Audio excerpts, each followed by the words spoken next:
Good morning. It's moving day. Moving to Berkey to combine wheat. I got our new hydraulic hose to fix our grain cart. We're gonna get that put on and we're gonna roll out of here.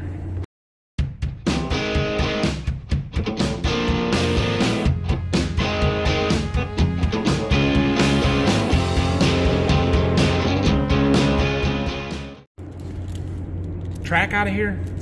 I guess they're rolling. They're not really tires. We're gonna track on out of here. We'll go with that. Hose is fixed. It's the one with the green stripe under there. I should have showed you before I put the cover on, but anyway, it's done. So this is a long trip. It is warm, although it's early, so we'll be okay. But I want to take some talc to be able to lubricate our tracks. We're gonna stop halfway down and throw some stuff in there. So somewhere we've got a pail of talc around here. Okay, 35 miles, 20 miles an hour. It's going to take us an hour and 45 minutes or so. Plus stoppage, be 2 hours before we get down there. While I'm driving, you guys enjoy some drone footage from yesterday that didn't make the video because it was 40 minutes long or more, and it was 11:30 at night when I got done editing it, and I was tired. I didn't want to do it anymore, so I just do it now.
We made it, and Dad ain't waiting around. He is ready to go. We got to do some adjustments to our chopper here. He's not, yeah, we'll talk.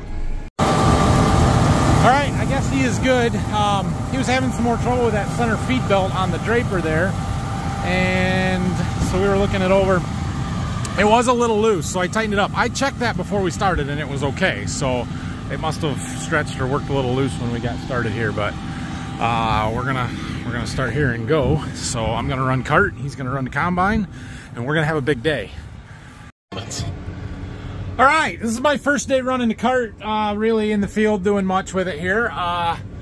We've got our Agromatics Libra all set up, ready to go. It even found the field that we are in. That's awesome. I set it to automatic and it found it, 7-1, that's where we're at.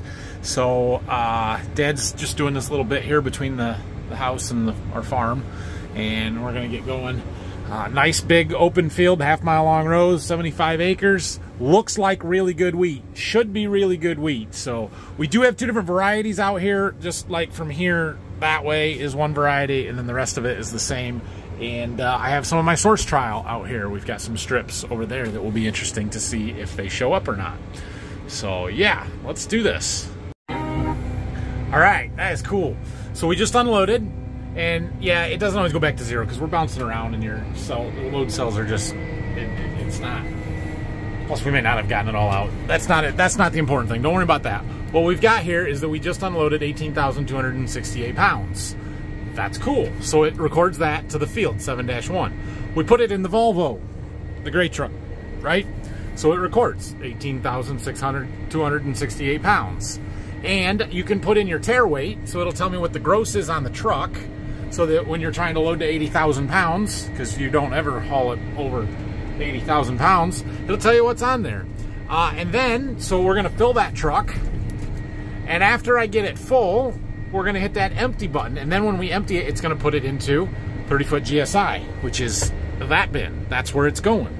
So we're gonna put it in there, and it'll record that, and then the truck will be empty. We'll switch this to the Cascadia. That's the second truck that we're gonna fill, and it will track the actual truckloads, not just how much comes out of the field. That is something that my old system did not do. It did not keep track of truckloads, and this is great. Makes it a lot easier. Plus, I do have it connected to the hotspot on my phone, so now this data is immediately uploaded to the Agromatics cloud, and if we had internet in our grain shed down here, which we don't, Phil could pull it up on the computer. I suppose he could do it on his phone or from the hotspot on his phone on the computer there to make that work, but that instant communication is fantastic. We're really gonna like this. When we get into corn harvest this fall, this is gonna be super, super helpful. Okay, we just got that truck full. Oh, look at that, it does come up. Sweet! That was one of the things I thought that it didn't do. Truck overloaded. Empty previous loads and select truck. No, that's not what we want to do. Because we're putting it in this truck. Okay, so cancel. So now we've got our truck there. It shows that it's got 62,000 pounds on it. We're going around the barn, so we're not going on the road, which is why legal weights don't matter right now. But Phil's gonna go empty it, so I'm just gonna do this right now. We're just gonna hit this empty button, and now that Volvo is empty, it goes into the 30-foot GSI bin. We're gonna click on the Volvo, and we're gonna change that to the Cascadia because that's what truck we're gonna fill next. And yeah, it's done recorded. That's awesome. Works well. Dusty today. I don't know how dry the wheat is. I think the ender are a little wet, but it's probably better out here. I do think it is really good wheat. I think this is gonna be 100+ bushel wheat, which is awesome. One thing you will notice that looks different in this field, we don't have windrows. We're not baling this straw. Nobody is going to bale it because we're so far away from kind of home base, and our straw guy is a long ways away. There are other people that probably would have baled it down here, but we decided we're just gonna spread this and chop that residue back in the ground. But you can see there is still a lot of it. There's a lot of material there, and that may cause some issues in the spring with drying the ground out and things hanging too wet. But hopefully we'll get it broken down, and it will add some organic matter material back to the soil for us. So Dad cannot make rounds. He can make it just over 1.5 passes, get back to about right here, and then we've got a dump all the way going back up towards the building site there. But I do have a few minutes. I need to wash some windows. Well, they don't look terrible here, but they are dirty, and my camera is not pointed in the right direction inside the grain tank, so we're gonna go fix that. Better. I thought I had some window cleaner in here. Apparently not, but now we can see. So I have that one camera mounted inside the back of the cart so that I can see when it's getting full and we're dumping in the back, because you can't tell the perspective from here. Helps me to get the cart loaded up better. That's a cool view.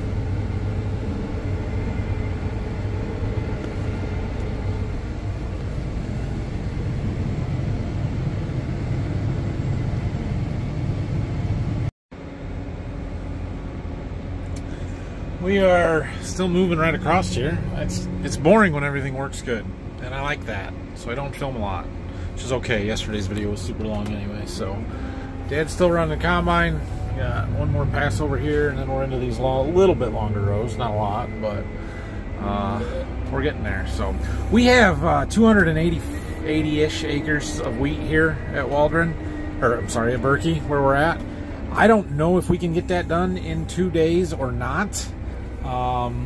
It was looking like we had today and tomorrow, and then chances of rain later in the week. When I just looked at my phone a little bit ago, now they're saying there's chances of rain tomorrow, so who knows whether we will be able to get this done before it rains or not. But we're going to push as hard as we can until it rains to try and get done. Dad is way down there. He's driving down to the end. We're just finished up. He's got one more pass.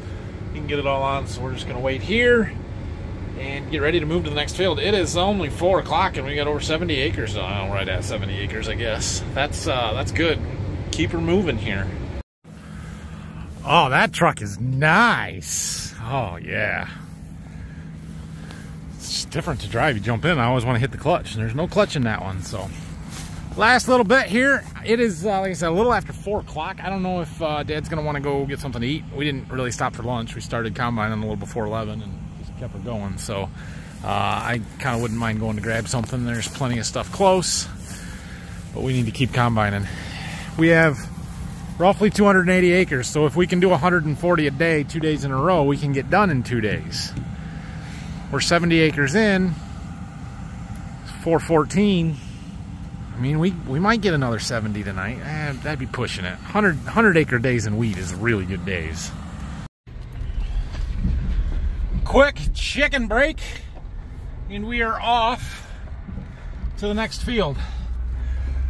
Real quick, lessons in how to alienate a 30-year audience. Look, the old Ford actually moves this head. I can't hardly believe this Ford would do it. I'm joking, honey. My wife, who works at a Ford dealer. It's okay. The county conveniently has the road closed for us because they're putting a roundabout in up there. We'll talk about that tomorrow probably when we're closer to it. But what it means is we can hook up in the middle of the road and it will be just fine. Don't mind us. Oh, you got it. Pick it up. Just hooking up on the road here. There he did. He got it. I'll get his stuff and we'll pull the header cart out of here and he can go. We'll go get our cart. People. Okay, Dad got started. I'm bringing the grain cart over. And look, our display is freaking out. It's like, hey, you're supposed to be in this field. You have left the boundary. What's going on? Where are we going? We're going to watch that when we pull into the field. Okay, I missed it as we pulled in, but check it out. It found the next field. 5-4, that's fantastic. All right, so this truck is now empty because we emptied it. I don't know which one he's going to bring me first, but oh, that is cool. I like it. Okay, we're getting this field opened up and getting started here. This kid that lives in the house, or his grandma lives in the house across the road here. He's the one that likes to ride with me when we're in that field, so I'm gonna go see if he wants to go for a ride.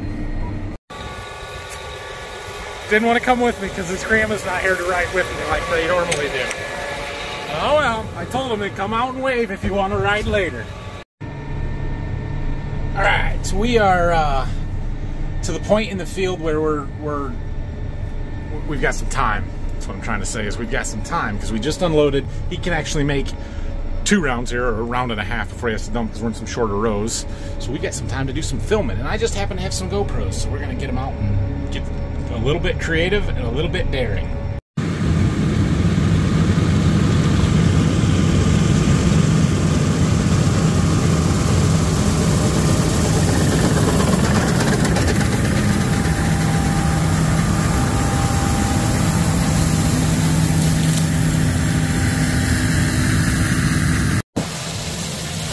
Well, we're either going to get a really good shot or we're going to lose a GoPro. We're about to find out. And I'm going to get dusted again. Dang it. Oh, I don't know. I don't know if it survived or not.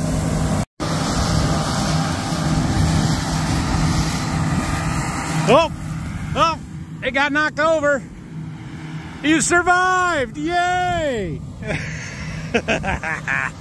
All right, now we got to go unload.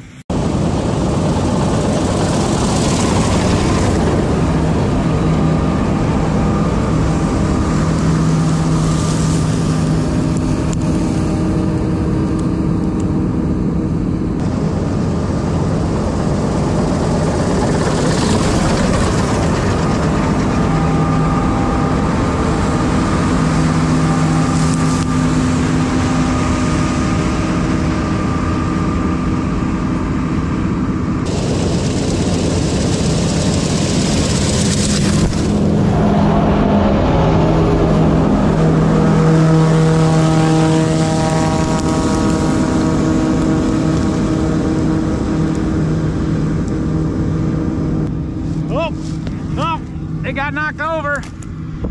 You survived! Yay! All right, now we got to go unload.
I think my riders have finally been talked into it. There we go. All right. It is now almost 7 o'clock, so we should be able to run for another hour and a half, 2 hours, something like that, before it starts getting dark. Maybe even longer than that. I don't know. We'll see. We're getting a lot done. That's what I'm trying to say. We're getting a lot done. It's a good deal. Anyway, I was reading through some comments on this morning's video from yesterday, and somebody asked a question about double crop beans that I left a glaring absence. So yesterday when we were getting seed to plant our double crops, and we talked a lot about the economics and stuff behind it, and I'll put you in your folder. So if you missed that, go back and watch it. But I mentioned that we don't plant early soybeans when we get late like this. I don't want a super full season bean, but I also don't want to plant a real early one. But I did mention that we don't plant, you know, a 3.3 or a 3.5 bean because they'll get frosted off and they'll never mature. And somebody asked the question, well, why wouldn't you plant an earlier bean then if you're worried about frost? Here's why. Soybeans do not mature based on heat units like corn. So corn, it just depends on how much heat we get, growing degree days, and how fast that it grows and matures. Soybeans mature based on daylight length, or more specifically, it's night length, but that's what signals them to start shutting down and begin the senescence process and maturing process. And so soybeans are all about sunlight capture, right? We have to capture sunlight use those leaves as solar panels to create photosynthesis, to produce sugars and create energy for the plant to then make pods and seeds. And since we know that soybeans can grow vegetatively and reproductively at the same time, they're going to keep getting taller all the time that they're flowering and stuff. We know that there's a certain point where the days start getting short enough that they're just going to start maturing one way or the other. That happens sooner the earlier the soybean variety is. So a 2.2 variety bean is going to start maturing with longer days than a 3.5 that's going to take shorter days before it starts maturing. So what happens if we plant a 2.2 variety bean in July? Well, we've already cut the front half of the growing season off because we're planting it so late. And now by planting a short one, we've cut the tail end of the season off. And you've basically compressed that soybeans growing season into, you know, July, August, September. 2 to 3 months, I guess, July, August, September. And it just doesn't have enough time. So if we plant a 2.8, 2.9, 3.0 maturity beans that's not going to mature for 2 or 3 weeks later than that, you're giving them more time to fill out at the end of the year. Hopefully we don't get an early frost on them, otherwise it's going to be game over anyway, but that's going to happen no matter what you plant. And so that's why we don't plant super early beans when we get late like this, because you're cut off the front half of the growing season and then you cut off the tail end of the growing season, and you just don't give those beans enough time to produce seed and a lot of flowers, and they won't yield very well. And they'll stay short, they won't get very tall, they'll be really hard to harvest, can cause all kinds of problems. Now corn, on the other hand, when the later we get with corn, you start planting earlier and earlier maturities because they take less heat units to produce an ear. And you know, obviously we don't plant double crop corn, it would never mature and make it. But we do sometimes plant corn in June. And if I'm planting corn in June, I want 100 to 105 day hybrids rather than 110, 11, 12 day stuff. So hope that explains that. If you have more questions, you know what to do. Dad just came on the radio, said his losses are starting to jump up on the loss monitor there. You can see the dust starting to hang, the air's getting heavy, sun's setting. The end is near here. Well, the yield is bumped up a fair amount too. Maybe I gotta slow down for that. Well, that's a good thing. We're gonna try and do a couple more rounds here, and then we're gonna have to call it for the night. But he did say we were up to like 60 acres done in this field, which puts us at 130 on the day or better. Like, that's an awesome day. Yep. Getting dark when Dad puts his lights on.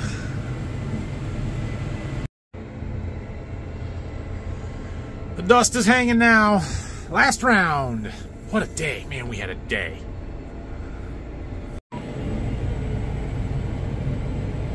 Because now the lights are on. And you haven't seen this view with the lights on the combine and the tractor. I mean, do you really get tired of it? I don't get tired of this view. This is awesome. Look at it. It's awesome. Can I just say that the agrimatic system has worked flawlessly today, and it is awesome, awesome, awesome. We gotta switch trucks here. Like this thing. If you don't care about tracking the trucks or the bins that it's going to or its destination, and all you care about is having the right totals per field, by field, you don't actually have to touch this. There isn't a darn thing that you have to do to it. Anybody can run it. If you set it up where it uses the GPS boundaries from my John Deere like I have it, you don't even have to select the field. It just does it. And it's very, very cool. This is awesome. I really like it. Something else I was going to say about it. Yeah, I mean, the only thing that your operator has to do is turn the iPad on. Like, just make sure and I'm not even sure that that's required. I don't even know that it has to be on the screen to record. I'm pretty sure it'll do it anyway. I would still have it on. But, like, it is so simple and easy to use. If you need a grain cart scale-up system, go find yourself an Agromatics Libra. Libra cart. It's Libra cart. They also have one for, like, TMR mixers or something else. I don't know. But this one is awesome.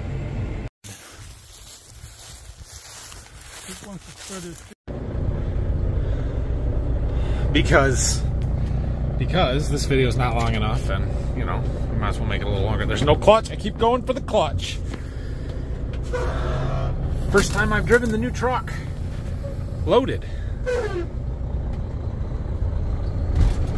Go, boy. Oh yeah. Oh yeah, we're good.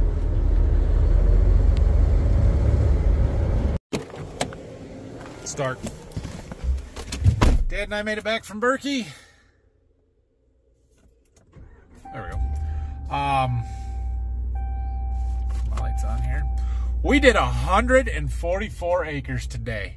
144. I don't think we've ever combined 144 acres of wheat in one day before. Like, that is fantastic. That was a really good day. Pretty good wheat.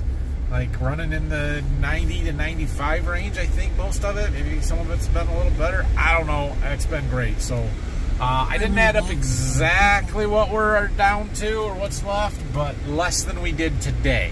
I know that. So there is a chance that we finish tomorrow. We'll see what the rain does. But anyway, thanks for watching this one. Have a great night, everybody. Hit that like and subscribe buttons, and I will see you in the morning. Bright and early again. Relatively. Good night.